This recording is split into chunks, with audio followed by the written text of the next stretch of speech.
Hello, everyone, and welcome to another episode of the Idea to Value podcast. I'm your host, Nick Skillicorn, and I'm thrilled to have with me today Brant Cooper. He is the New York Times best-selling author of The Lean Entrepreneur, and he's also the founder of Moves the Needle. We're going to be talking today about how companies can improve their innovation performance, what the lean startup method helps when it comes to thinking about that, and different ways of thinking about what actually makes innovation tick and innovation mindsets in core businesses. Brant, it's wonderful having you here today. Hey, thanks so much for having me, Nick. Appreciate it. Welcome to the Idea to Value podcast, where in every episode we highlight the latest insights into creativity and innovation from experts around the world. I'm your host, Nick Skillicorn. I care about the evidence behind what makes ideas happen, and I've already helped thousands of people just like you through my unique insights into recent scientific findings of how creativity works. I also show you how to turbocharge innovation programs so they finally deliver on the value and ideas you've been struggling to execute. Get your free training on how creativity can be improved by registering now at www.ideatovalue.com. Now let's get on with today's episode.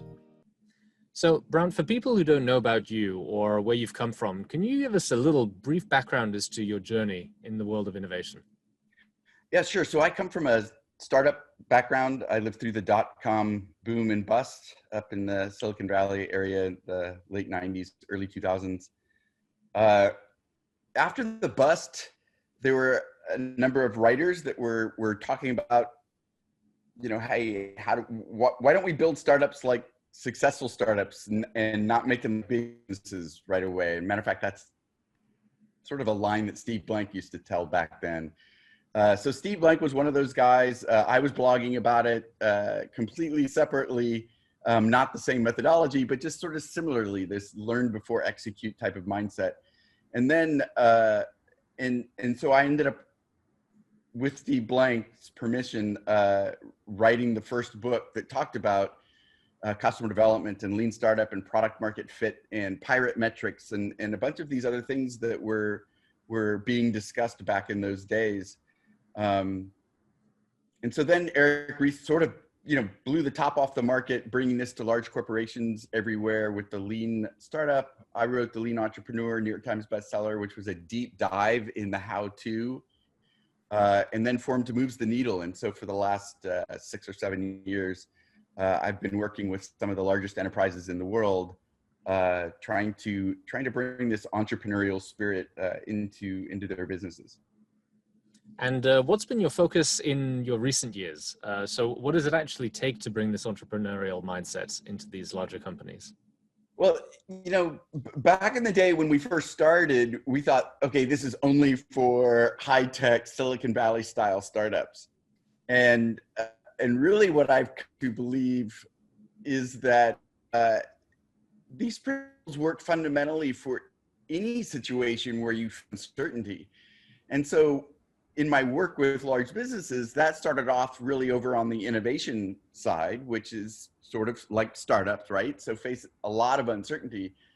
But there's so much change going on in the world. And frankly, the pandemic has even just really driven this home. There's so much change and complexity that really there's uncertainty everywhere. And so that's really what I talk about with large corporations now. And so I've done, a lot of big lean innovation type of work, all the way from, digital transformation to commercialization. So testing, marketing and selling and trying to figure out why products are not doing better. So I really view it now in terms of, needing to learn this new mindset wherever one faces uncertainty. And what exactly is the mindset? Well, so the mindset is, it's a combination. It was developed with a combination using the best aspects of design thinking, plus lean startup, plus agile. And so I've broken it down into these 5 elements: empathy, understanding your customers deeply; exploration, which is really the rapid experimentation part; equilibrium, which is this idea that you have to balance the execution and exploration throughout the business; evidence, which is using data and insights to inform your decisions; And finally, ethics. I think it's super important that in these days that we're gathering so much information, not only personal data, but actual behavioral information, running experiments with our customers, that it's our responsibility to treat that information correctly with ethics, and that to focus on creating value for customers. I mean, that's what it really comes down to. Innovation is all about creating value, not just for the customers, but for the company as well. One of the things we talked about before the interview started is how you've got a bit of a controversial opinion as to how companies should actually go about trying to improve their business to add more value. A lot of companies seem to think that in order to be innovative, you need to set up an external team to focus on innovation and allow the core business to focus on its strengths. But I understand you've got a different view. Yeah, so I think that take is okay under circumstance. That the bimodal system or the dual operating system, I think, came out of Clayton Christensen's Innovators. And there are examples, IBM, for example, where a startup, an internal startup that had legs, was moved out to its own separate and away from business, really because it was competing against core business. So that's fine. That's a management decision. We're going to move this entity outside the core business. But fundamentally, everybody needs to balance execution work with exploration work. A startup doesn't want to just be in explore mode. A startup actually needs to learn how to execute. And so it's silly that they don't learn and leverage in the core business on how to build that execution engine. Similarly, the execution of the business, the part of the business that enables this large company to grow large and accumulate, millions in revenue, they need to continue to learn how to explore. And so the energy of having that mindset around it's a positive one. And the idea of running experiments and developing empathy for customers and leveraging evidence to make decisions is something that everybody inside the company can use. The trick is that those that are in the very execution side of the business face less uncertainty, and so they use those skills less. But it could be, a human resources department needs to roll out a new performance management system. Well, they can act like a startup, and they should use that sort of mentality of, well, I need to go understand what my stakeholders need. It could be the salespeople. They know how to hit their numbers 95% of the way. Well, so 5% is uncertainty. So how do we run experiments? A lot of people actually do it sort of natively, I think in sales in particular, but you run experiments to try to figure out how to close that 5% gap. So I think that the danger of at least the rhetoric around bimodal systems and dual operating systems is that the huge portion of the company is not really truly only in execution mode. And so we don't want to, we struggle. Those parts of the business struggle because they don't balance this learning with that execution.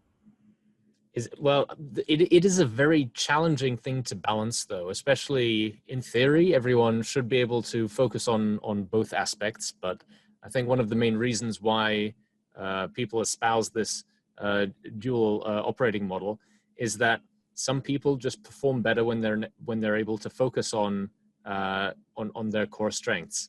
Are you saying that in order to actually innovate, everyone in the company needs to be able to think around both exploration and exploitation, or is it across a team you need to have that balance, whether or not certain people focus on one aspect or the other?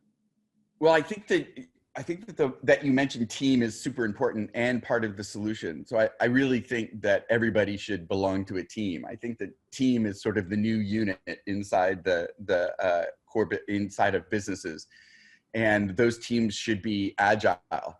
And so I don't know that they all need to implement a very, a super rigorous implementation of agile, like scaled agile or Scrum. but there's certainly a lot of practices that come from Scrum or Kanban that would be beneficial to everybody inside the business. And so whether the team itself has some sort of balance of those skill sets or it's the individual, it kind of depends on how you structure the company. But like in the human resources example, or even the sales example, there's absolutely no reason why even those that are sort of not natively entrepreneurial, if there's such a thing, can't learn how to develop empathy at some level or run experiments to try to figure out how to improve their performance. So I think that most people in the world have creativity and they want to exercise their creativity, and it's not really, there aren't requirements much beyond that. I think so I think a team, certainly if you form teams around those things, I think you're more likely to induce the behavior of all of the people, not even just that there is that capability, but you can induce that behavior on the team. I think it really comes down to how you're measuring. People will optimize their behavior based upon how their performance is measured. And I also think that by bringing agile in, you very quickly can learn how to balance. If you're doing sprint planning, for instance, you can build in a day of empathy or running an experiment right in there with all of the other items that you're pulling from a backlog into, what you're going to work on during the sprint. So I think that there's a number of ways to do that. And I do think people have the capability. I think that I think they do it anyway. And so it's really making it more conscious. And in that way, I think that the core business can very intentionally improve performance and productivity and close gaps where there's uncertainty.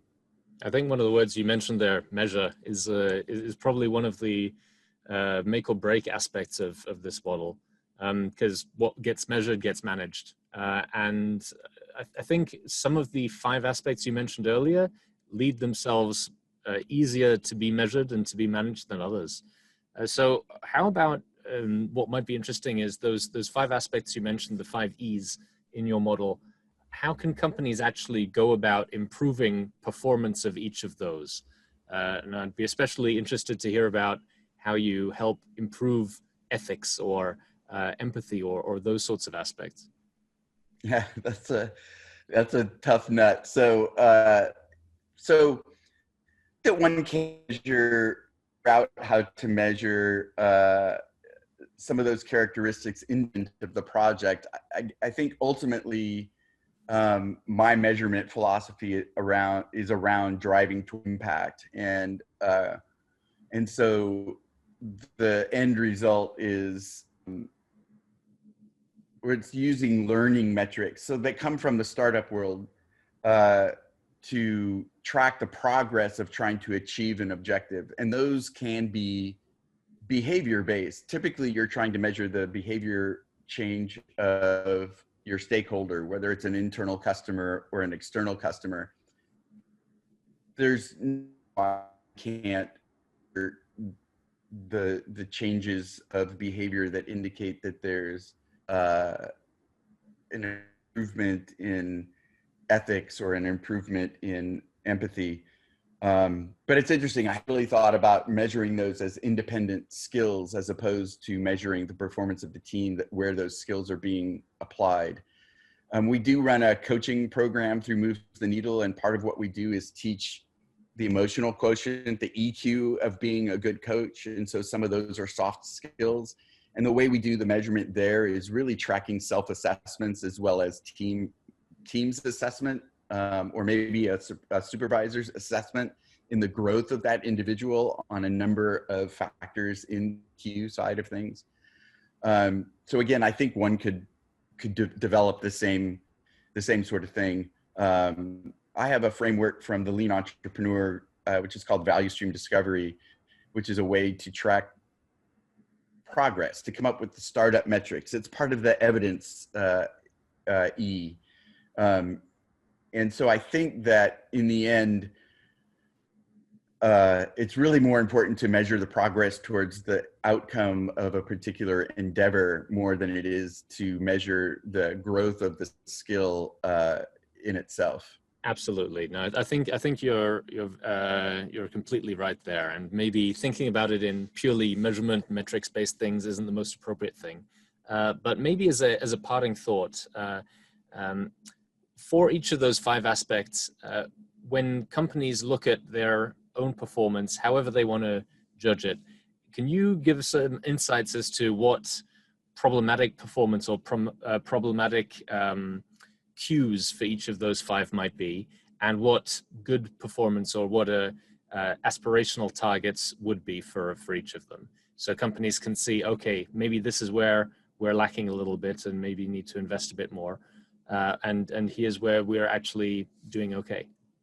Yeah, so I think that let's look at empathy. I mean, the empathy needs to be applied both internally with colleagues and leaders and employees, as well as with customers. But if we're looking at it from the customer angle, quality empathy, what you're going to get out of that are insights. And boy, I would love everybody to turn their idea management databases into insight databases. Though, of course, the moment you manage what you measure, you'll get a gazillion insights and you're going to start wondering if they're real insights. That's really the tough part of managing it, measuring. But I think a lot of people believe that empathy is sitting around inside the building, sitting around a conference table, imagining they're the customer. And that's not, empathy work. The customer development from Steve Blank and design thinking are really ways to get out and learn deeply about the customers. And so I think maybe measuring the different positive measures would be number of insights. It would also be, amount of time you've spent, number of customers you've actually spent with in order to learn from them. I think the negative sides of this are going to be pretty obvious. They're really like, no, I don't have time for this. That's like the number one thing we hear inside of big corps, right? No, we don't have time to act this way. We don't have time to work this way. And that's really the tough part in the balance between the execution and the explore, because if you don't have time for it, you're sort of missing on what you're getting out of it, which is probably improved efficiency. The exploration is going to, again, that's sort of going to vary. I would guess the way to measure that is looking at, I would look at sprint plans.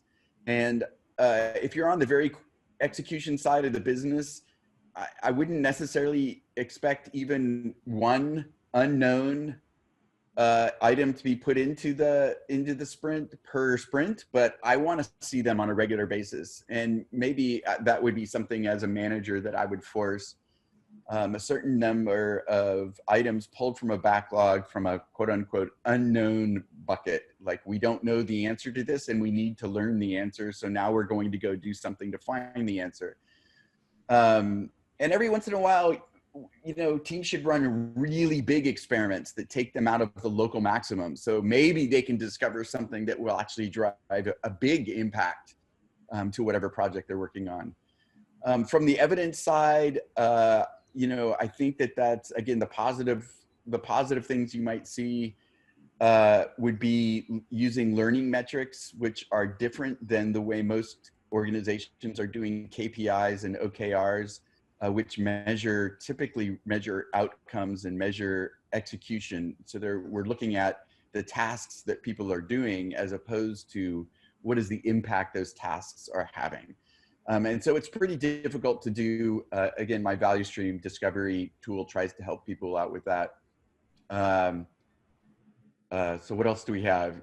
Equilibrium is the balance. I guess that's it comes from looking at the sprint planning.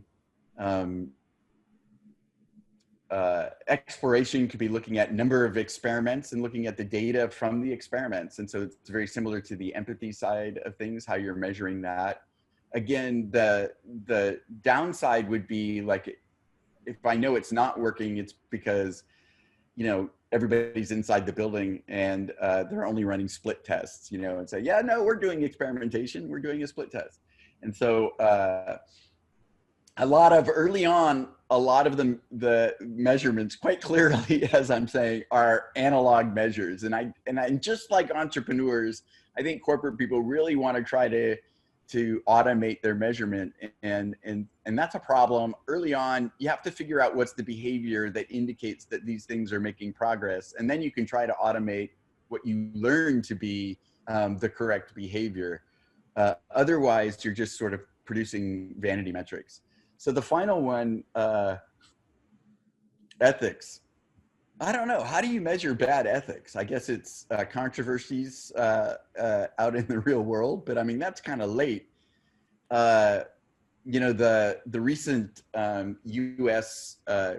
Congressional antitrust report is absolutely scathing, looking at Amazon and Apple and Google and Facebook. I guess it's called GAFA now for short.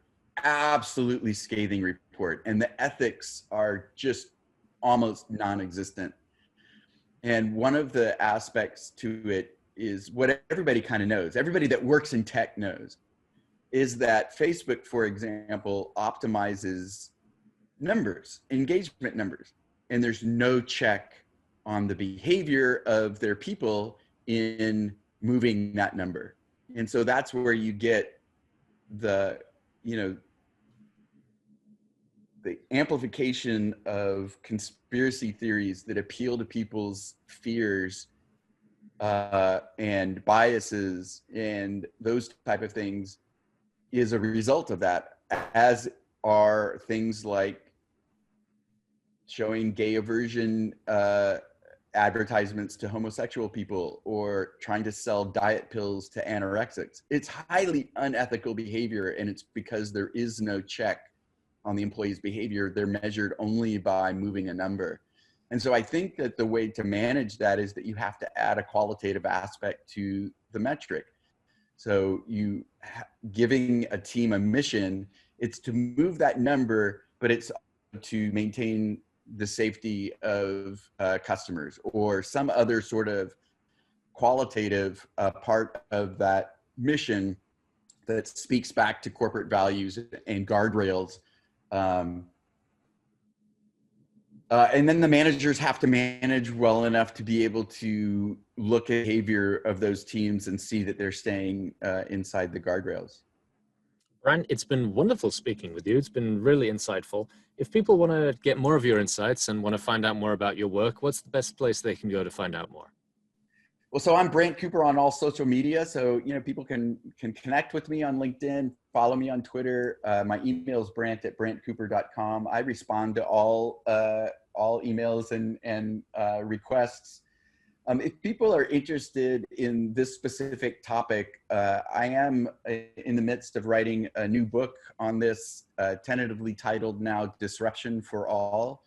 And if people would like more information on that and help us redefine what capitalism looks like in the 21st century, they can go to bcoop.co/D4A. So yeah, that's it. Perfect. I'll make sure to get all of those links down in the description below. Brant, it's been wonderful speaking with you, and I look forward to speaking again with you soon. Yeah, thanks so much, Nick, for having me. It was a fun conversation. Thank you so much for listening. If you liked it, please like, share, and subscribe, and leave me a comment about what you thought and what you'd like to see more about. If you want to take your creativity and innovation capabilities to the next level, then invest in yourself with the premium training only available at ideatovalue.com. These exclusive training modules have all been put together by me, Nick Skillicorn, and have been used by thousands of artists, innovation leaders, and CEOs to become better at understanding the source of their creativity and executing on their innovation ambitions. And there is no risk to you, as they're backed by our money-back guarantee. Now, don't forget to go out there and make your ideas a reality. See you again soon.